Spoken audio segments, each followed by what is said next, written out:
আসসালামু আলাইকুম। Target ৪৭ BCS preparation. আজকে প্রথম দিন। আজকে আমরা ৩টা সাবজেক্ট রেখেছি। সাধারণ গণিত থেকে বাস্তব সংখ্যা এই অধ্যায়টুকু আমরা ২ থেকে ৩ দিনের মধ্যে করে নেব।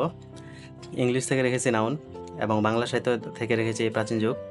এখানে যুগ বিভাগ এবং চর্যাপদ অংশটুকু পড়ে নেব।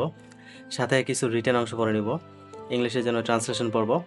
গণিতের জন্য পড়ব আমরা বীজগণিতের সূত্র বলি। অধ্যায়টা সহজ, আমরা সহজ দিয়েই শুরু করি। মূলত এই ভিডিওগুলো তাদের জন্য যারা বিসিএস সম্পর্কে তেমন কোনো আইডিয়া নেই, কীভাবে শুরু করবেন বুঝতে পারতেছেন না, একেবারে বিগিনিং পর্যায়ে যারা আছেন আর যারা বিসিএস সম্পর্কে ভালো বোঝেন তাদের জন্য এগুলা ভিডিও না। ভিডিওগুলো করার উদ্দেশ্য হচ্ছে আমার নিজের জন্যই।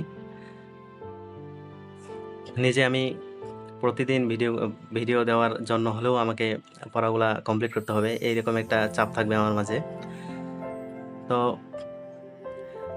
আশা করছি ভিডিওগুলো তেমন কেউ দেখবে না, তারপরও আমি আমার কাজটুকু আমাকে করতে হবে। আমার নিজের পড়াশোনা আগায় নিতে হবে যাতে ভবিষ্যতে কোনো কিছু করতে পারি ইনশাআল্লাহ।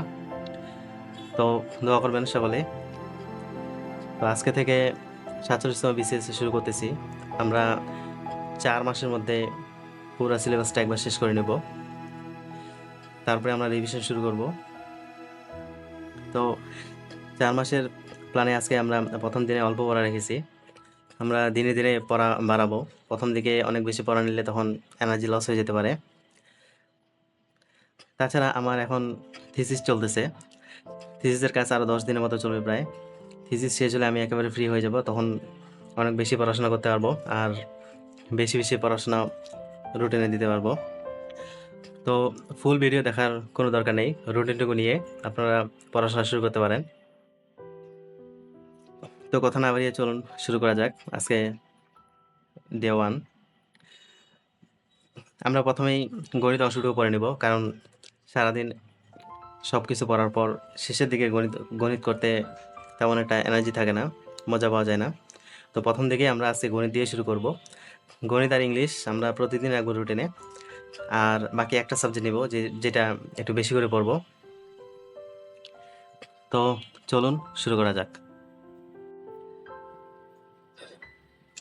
গণিত আমি ম্যাথ ককটেল আশরাফুল এই বইটা থেকেই করি।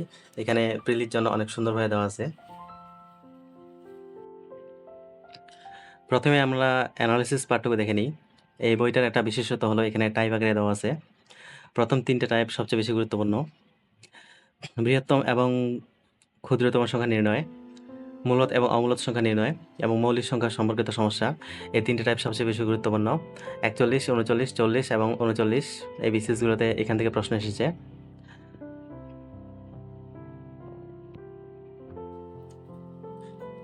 আমরা আজকে এখানে 3টে টাইপ করে ফেলছি। এখানে একটা সুবিধা হলো যে এটা কিউআর কোড দেওয়া আছে। যদি কোনো ম্যাথ আপনি না বুঝেন তাহলে কিউআর কোড স্ক্যান করে ইউটিউব থেকে ভিডিওগুলো দেখে নিতে পারবেন। তো প্রথম টাইপ এবং দ্বিতীয় টাইপ এবং তৃতীয় টাইপ মূলত 3টে টাইপেই সহজ। তো এখানে মৌলিক সংখ্যাগুলো মনে রাখার একটা ছক দেওয়া আছে, এগুলা একটু মোটামুটি দেখে নেবেন। আর হচ্ছে এখানে সংখ্যাগুলো একটু দেখে নেবেন, তাহলে মোটামুটি এখানে কমপ্লিট। আজকে আমি এখানে 3টে টাইপ পড়ছি, বাকি টাইপগুলো কালকে এবং পরশুদিন 2 দিনের মধ্যে শেষ করার চেষ্টা করব। তো গণিত আমাদের এ পর্যন্তই ছিল। ইংলিশ আমরা মাস্টার বই থেকে পড়বো। এখানে নাউন অধ্যায়টা অনেক সুন্দরভাবে দেওয়া আছে। তো চলুন পড়ে আসি, পরে কথা হবে। পার্শ্ব স্পিচের নাউন অংশটুকু আসতে বললাম, এটা আগেরই পড়া ছিল মোটামুটি, এখন নতুনভাবে পড়তে তেমন একটা বেগ পেতে হয়নি। তবে অধ্যায়টা শেষ করতে পারছি, বর্তমানে খুব সময় লাগছে। এখানে তেমন বেশি প্রশ্ন আসে না, তবে 2টা টাইপ থেকে বেশি প্রশ্ন আসে যেটা দেখলাম। সেটা হচ্ছে কালেক্টিভ নাউন থেকে। কালেক্টিভ নাউন থেকে একটা প্রশ্ন 43তমতে বিসিএসে এসেছে, a herd of cattle is passing. আরেকটা প্রশ্ন এসেছে কমন নাউন থেকে, what kind of noun is river. তো এই 2টা টাইপ থেকে মোটামুটি প্রশ্ন এসেছে। এই 2টা টাইপ মোটামুটি গুরুত্বপূর্ণ, বাকিগুলো একটু একটু পড়ে নেওয়া যায়। আর এই 2টা টাইপে একটু সর্বোচ্চ গুরুত্ব দিয়ে পড়ে নিতে হবে। আজকে ইংলিশ যতটুকু পড়া ছিল মোটামুটি পড়াটা শেষ।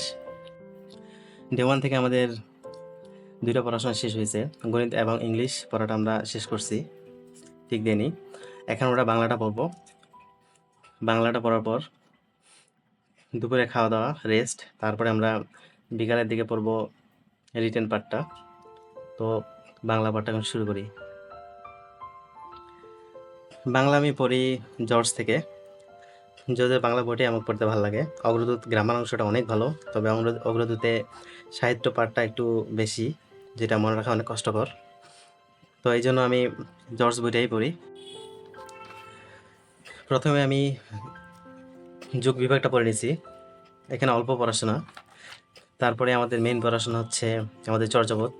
চর্যাপদটা আমাদের মোটামুটি পড়া আছে, আগেও পড়ছিলাম, তো এখন বেশি পড়তে বেগ পেতে হয়নি। তারপরে কিছু জায়গায় আগের আন্ডারলাইন করেছিল, আজকে আবার নতুন করে কিছু আন্ডারলাইন করছি। আর যেগুলো বিগত সালে পরীক্ষায় এসেছে ওগুলোকে আমরা গোল দাগ দিয়ে রেখেছি, পরবর্তীতে পড়ার সময় এগুলো কাজে লাগবে। আর গোল দাগ দেওয়া যেগুলা, এগুলা প্রশ্নগুলো দেখলে মোটামুটি প্রশ্নের একটা আইডিয়া পাওয়া যায় কীরকম টাইপের প্রশ্ন হয় না হয়। তো পড়াশোনা আজকে মোটামুটি কমই ছিল। বাংলার পড়াশোনাটুকু আমরা শেষ করছি ভালোভাবেই। তো আজকের মতো আমাদের প্রিলির যে পড়াশোনা হয়েছিল এটা শেষ। এখন বিকালের দিকে আমরা রিটেন পড়াশোনা একটু করব। অনুবাদের জন্য মোটামুটি আমি এই বইটাই আপাতত পড়তেছি। এই বইটা আমি কিনেছিলাম, তো এই বইটা পড়া হয়নি। তো এখানে অনেক সুন্দর টেকনিক দেওয়া আছে। তো প্রথম দিকে আমি প্রথম অধ্যায়টা আজকে একটু দেখছিলাম। প্রথম অধ্যায় আছে technique English to Bangali. English to Bengali, এটা টেকনিকটা একটু দেখছিলাম। তো এখানে টেকনিকগুলো একটু দেওয়া আছে, যেটা আমি খাতায় একটু লিখছিলাম, লিখে লিখে একটু ট্রান্সলেট করার চেষ্টা করতেছিলাম। তো এই বইটা থেকেই আমি আজকে প্রথম অধ্যায়টুকু একটু দেখে নিছি, কালকে দ্বিতীয় অধ্যায়টুকু দেখব, বেঙ্গলি টু ইংলিশ কীভাবে ট্রান্সলেশন করা যায়। তো এগুলা বিস্তারিত ভিডিও পরবর্তীতে নিয়ে আসবো। আজকে ট্রান্সলেশনটা এখানেই। ম্যাথ, বীজগণিতের সূত্রাবলী, বোর্ড বইয়ের গুরুত্ব অনেক, আমরা সকলেই জানি। এখান থেকে আমি বীজগণিতের সূত্রাবলী অধ্যায়টা অনেক সহজ, তো সহজ দিয়েই শুরু করছি। আমি টিউশনি করার কারণে এই অধ্যায়গুলো করছিলাম।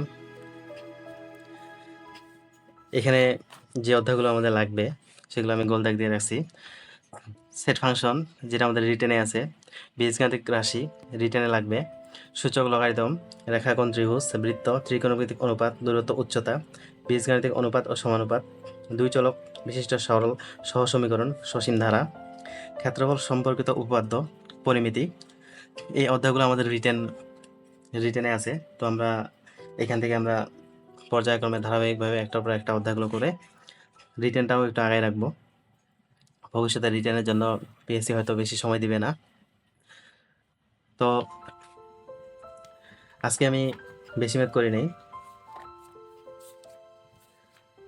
জাস্ট এখানে সূত্রগুলো পড়ে নিচ্ছি একবার। সূত্রগুলো পড়ার পর এখানে উদাহরণগুলো করছি, জাস্ট উদাহরণ পর্যন্ত পড়ছি, চ্যাপ্টার শুরু করা হয়নি। 10টার মতো ম্যাথ আছে, 11টা। এই 11টা ম্যাথেই একটু দেখছি, কারণ প্রথম দিনে এত বেশি চাপ নেওয়া যাবে না, আস্তে আস্তে করে পড়াশোনা বাড়াইতে হবে। তো কালকে অনুশীলনী থেকে পড়া শুরু করব। বেশি দিন সময় লাগবে না, হয়তো তাড়াতাড়ি করে শেষ করতে পারবো ইনশাআল্লাহ। তো সকলে ভালো থাকবেন, সুস্থ থাকবেন। আসসালামু আলাইকুম।